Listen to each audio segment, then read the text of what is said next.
Welcome to Valor and Virtue. I'm Jim Danielson. Today we have with us Colonel Tim Howard, United States Marine Corps retired.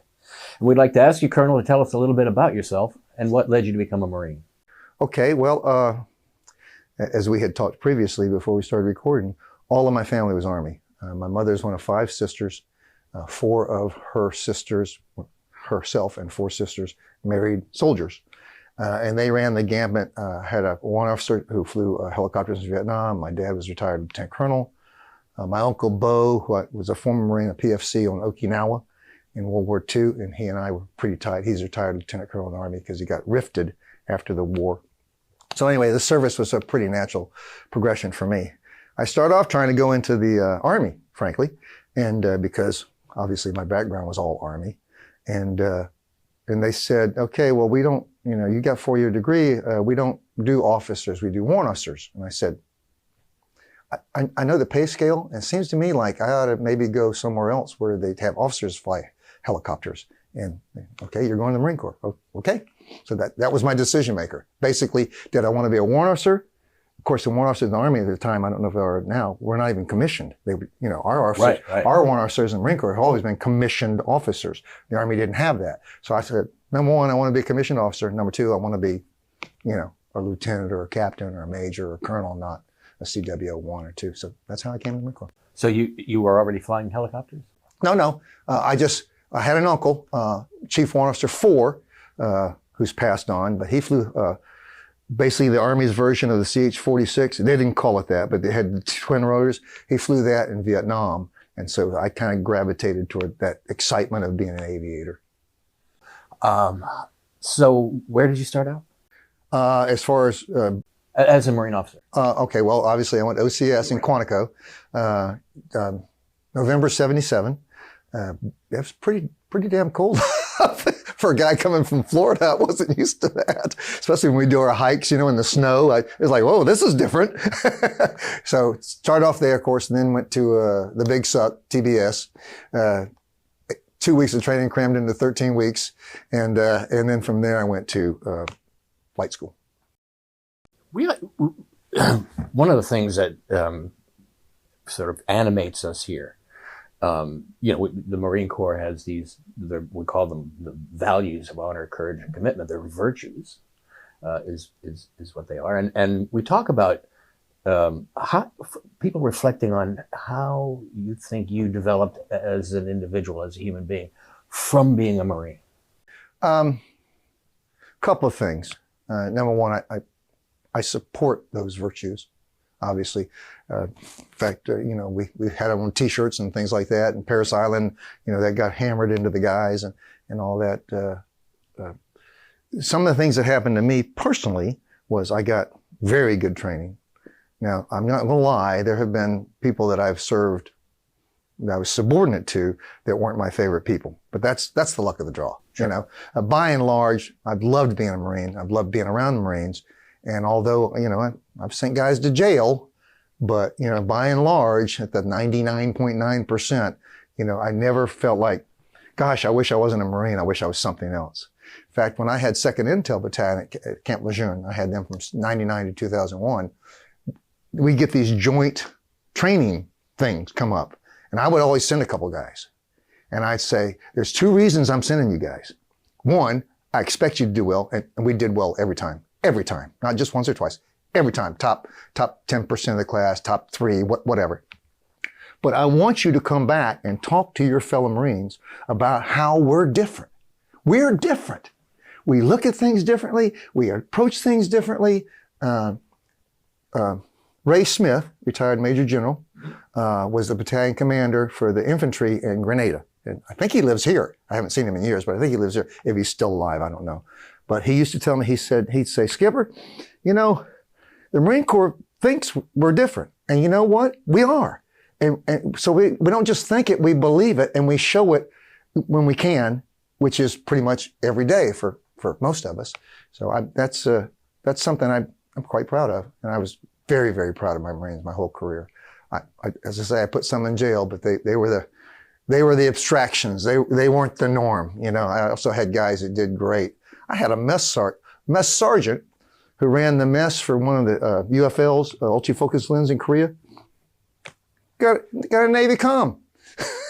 Everybody liked him so much. He did such a great job and had coffee at 3 a.m. and the food was good and it was always hot. And you know, after about 20 days, people really appreciate that kind of thing. Yeah, right. We didn't have no, you know, chocolate syrup dispensers or anything like that, but just had good hot coffee and good hot chow. That works for most Marines. Well, now listening to you talk about that, I'm put in mind of something that I've always heard about, but I must confess to you, never understood in a detailed way, and that's the idea of esprit de corps. Yeah, you know, a lot of generals talk about this, a lot of commandants talk about this, a lot of officers talk about this. The Marine Corps is a different animal, and we're not just in the Marine Corps, we're of the Marine Corps. I have known Marines of every MOS, every age, every rank, and I associate with every single one of them. Now, obviously, the association is not the same thing. How I associate with a major general is not the same way I associate with a PFC. I'll give you an example. When I had second MARDIV, I had second MARDIV under General Blackman for 2 years. I promoted a Lance Corporal. That Lance Corporal is a retired Master Sergeant living out in Stella now. And wow. I see him every now and then, you know, and I still have guys say, "Hey, sir, you're the best guy we ever had, and really appreciate it. And, you know, you gave me another chance." Several times you gave him another chance. You hammered him, but you didn't destroy him, and you gave him another chance. That was my personal thing as a CO. I was a CO 3 times. When I bring guys in for office hours, the first couple of times the company commanders or maybe the first sergeant would say, "Hey, sir, you got to go easy on this one." Yes, whoa. That's not how it works, guys.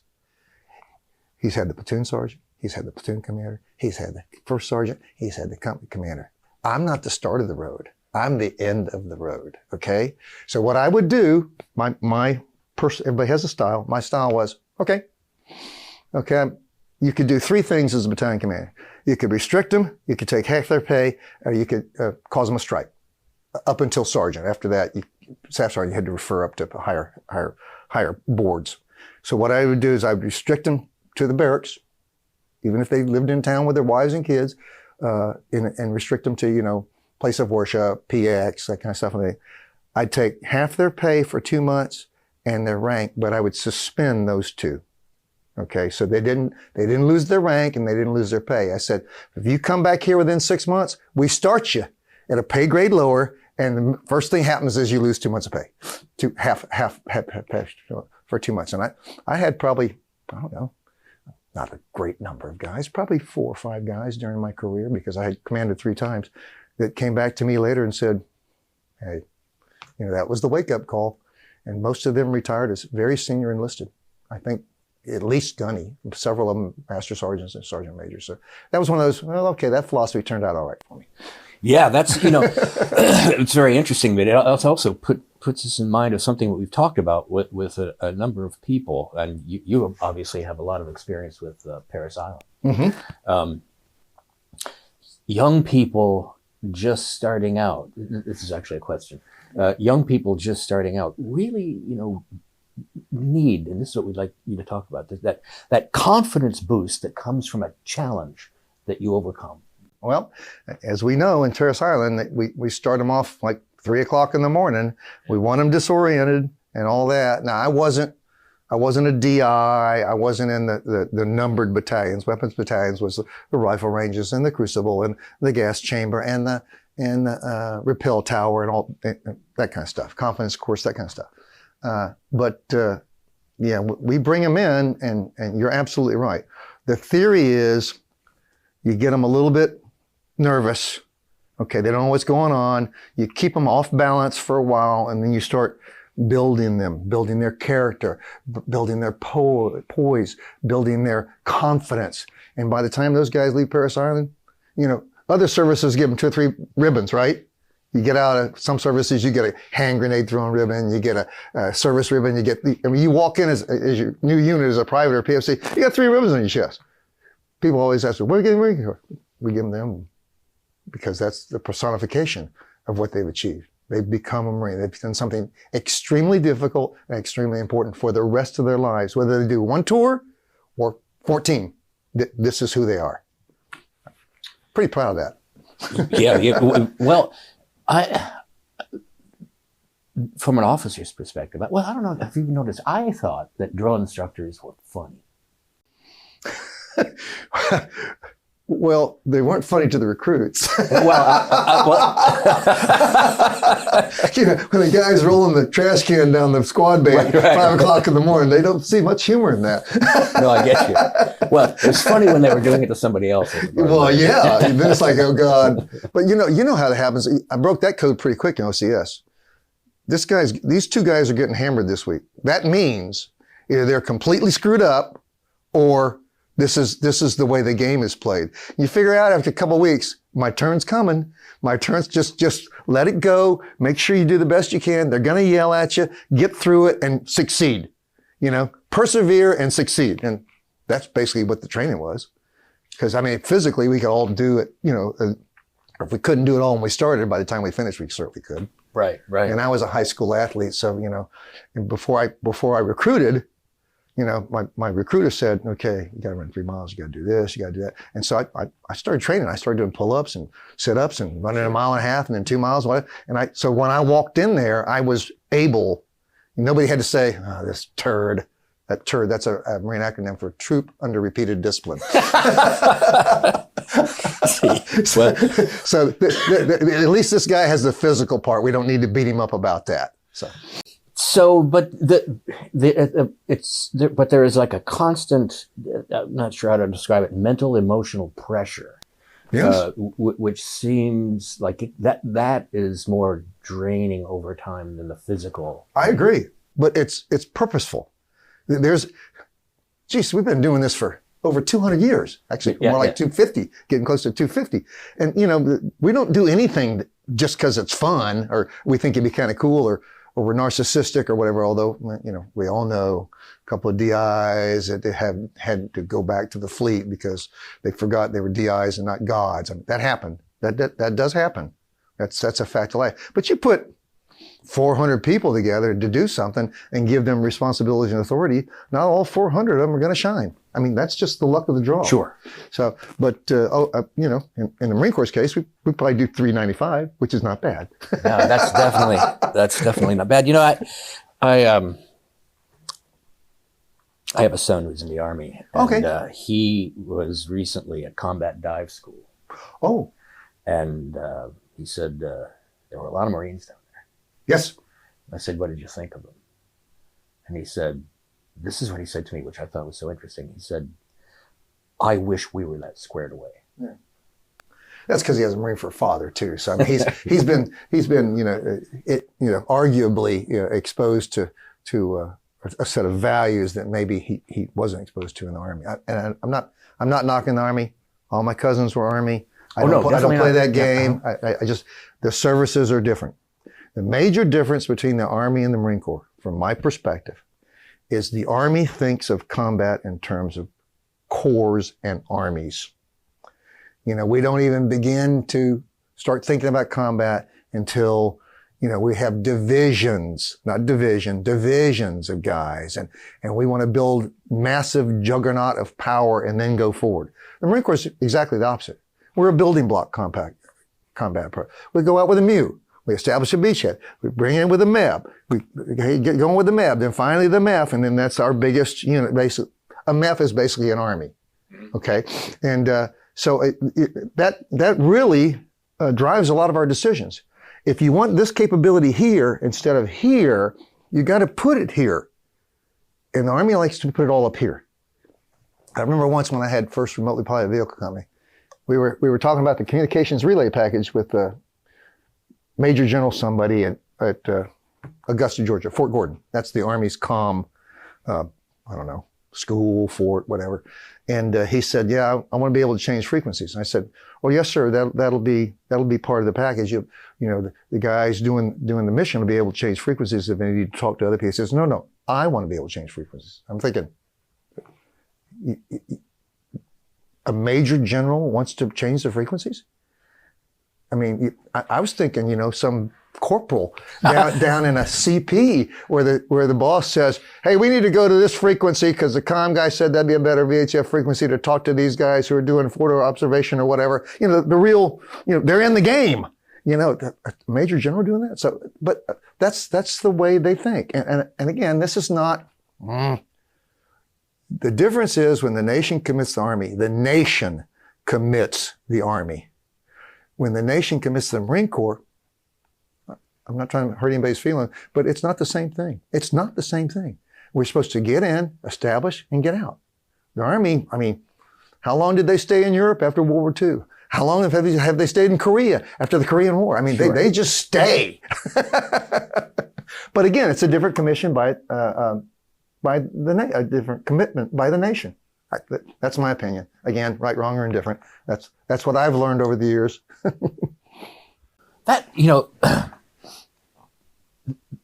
Well, of course, the Army is what, 4 or 5 times bigger than the Marine Corps? Oh, at least. I remember for a while there we got pretty big during the Gulf stuff, Iran, Iraq and Afghanistan. But we winnowed down pretty quickly after that. I think we got to be over, 220,000 or something like that for a while. And then we went back to like 180 or I don't even know where we are anymore. I'm a little concerned about some of the decisions that have been made about the Marine Corps, but I try not to be that guy. Majors and master sergeants are studying the problem and they're making decisions and they're doing recommendations to their generals, and their generals are either implementing them or implementing some of them or whatever. And I'm just going to go with that because I've seen too many guys agonize over too many things. Like the 46 guys got, oh my God, when the Osprey started coming out. Right. What have we done to ourselves? We're going to die and this kind of thing. And it's just, I did a speech one time at Weapons Battalion at Paris Island, and had a bunch of older, retired Marines or former Marines or whatever you want to call them in the audience. And I got through the speech, and part of the speech was that training today is better than it's ever been. One guy got, pretty irate about that and wrote me a personal letter. Said, Colonel, we were tougher and blah, blah, blah, in World War II. Blah, blah, blah. I said, I think you kind of missed the point here. If we trained everybody the same way we trained them forever, then you'd be wearing a leather collar and I would have a sword. That's right. Okay? So it has to progress. That's the whole idea of the thing. So the training that we do is based on the necessity to make better Marines. And a better Marine in 1942 is not the same thing as a better Marine in, at the time, 2001. It's not the same guy. He's still a Marine. He still has the esprit de corps. He still has the commitment, the honor, and the courage, but he's not the same guy. He doesn't shoot the same weapon. He doesn't wear the same uniform. He doesn't have the same tactical advantages or disadvantages. He has different comm gear. He has different trucks. Everything's different. So but the training has to incorporate those differences. If we don't do that, we're doing a disservice to the Marines. Right. That makes perfectly good sense. And yet they're all still human beings. Oh, I'm with you. Right. And this is sort of where we're going with this from the point of view of the Civic Institute. They go back to society. Yes.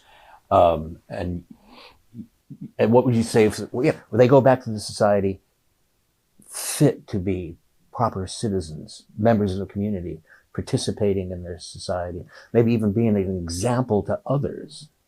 That gets into there's no such thing as an ex-Marine. There's former. Sure. The only ex-Marines are the guys we shit-canned. Right. Those are ex-Marines, okay? The other guys are former Marines, okay?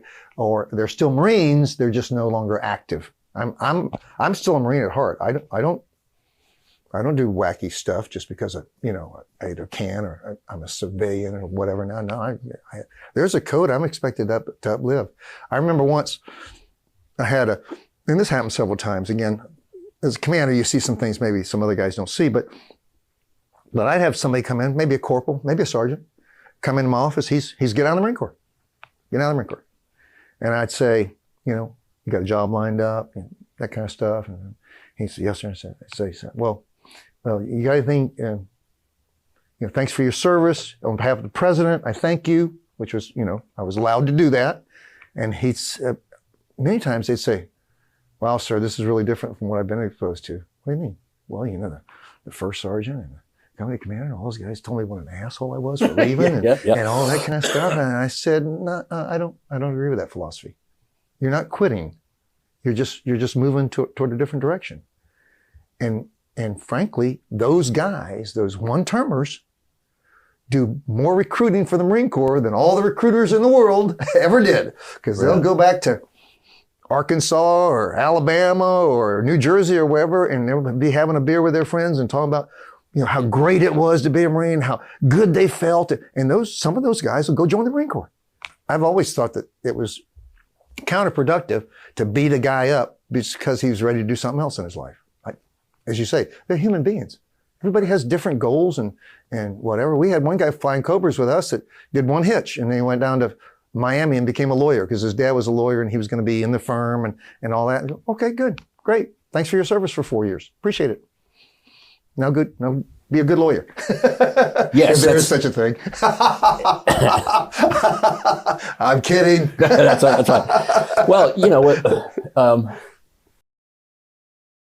this is a final question. You can ask the question, but then when you try to reason through the question, you wonder if it's a coherent question. But here it is anyway. What, if anything, do you think the Marine Corps and the virtues of the Marine Corps, the discipline of the Marine Corps, has to say to those of our countrymen who are suffering from a sense of meaninglessness in life, that they see around them a world that has nothing going for it? I hear you. I mean, and basically downtrodden people are downtrodden people, and there are a multiplicity of reasons they could be that way. Some of them are social economic, some of them are ethical, some of them are cultural, some of them are, not to say any of the ethnicities or all that are all that way. Every ethnicity has people of different kinds. Every ethnicity has people that are super achievers and people that are non-achievers. I am reminded of Reagan's comment. He was giving a speech, it may have been here, probably DC, and he said something like, many people in their lives search for answers and wonder if they've made a difference. Marines don't have that problem. So I thought that was one of the better quotes for the Marine Corps. Well, that's a great place to stop. Colonel Tim Howard, we thank you very much. Thank you, guys. Appreciate it. Enjoyed it.